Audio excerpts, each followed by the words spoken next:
बदलत्या वातावरणामुळे शिंका येऊन सर्दी खोकल्याच्या आजारांचे प्रमाण मोठ्या प्रमाणात वाढत आहे.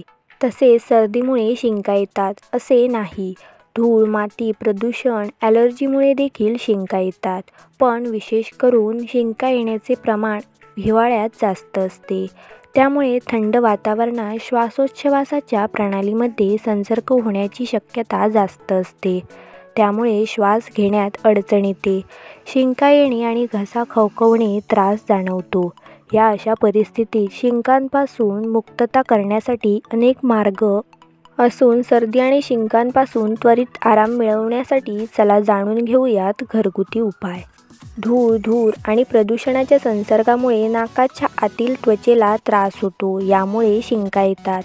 प्रदूषित वातावरणात राहणे, सर्दीमुळे शिंका येणे, ॲलर्जी रुग्णांमध्ये परागकणांमुळे शिंका येणे, एखाद्या औषधाच्या ॲलर्जीमुळे शिंका येऊ शकतात. आले, लवंग, दालचिनीचा काढा प्या. तुळस, आले, लवंग, मिरापूडचा चहा घ्या.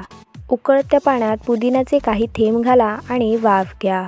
सतत शिंका येत असल्यावर थोडा हिंग घेऊन त्याचा वास घ्या.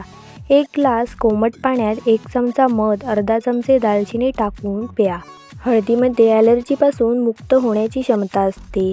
अन्नात हळद वापरलीच पाहिजे. 1 ग्लास कोमट पाणी, 1 चमचा मध आणि अर्धा लिंबाचा रस प्या. लवंग, लसूण बारीक करून पाण्यात उकळा.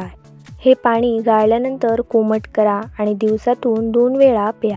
शिंकण्याच्या समस्येपासून मुक्त होण्यासाठी नाकात बदाम, अणू, सरसोच्या तेलाचे थेंब टाका. सतत शिंका येत असल्यास सुपारीच्या पानांचा रस काढा. दिवसातून 3 वेळा 1-1 चमचा प्या. शिंकांच्या समस्येपासून मुक्त होण्यासाठी आराम हा महत्त्वाचा आहे. त्यामुळे रोगप्रतिकारक शक्ती वाढते. त्यात काळे हंगामी फळांचे सेवन केल्यास रोगप्रतिकारक शक्ती वाढते. कोमट पाणी प्या. गरम पाण्याचे सेवन केल्यास सर्दी या समस्येमध्ये आराम मिळतो. थंडी असल्यास नियमितपणे थोडेसे गरम पाणी घ्या.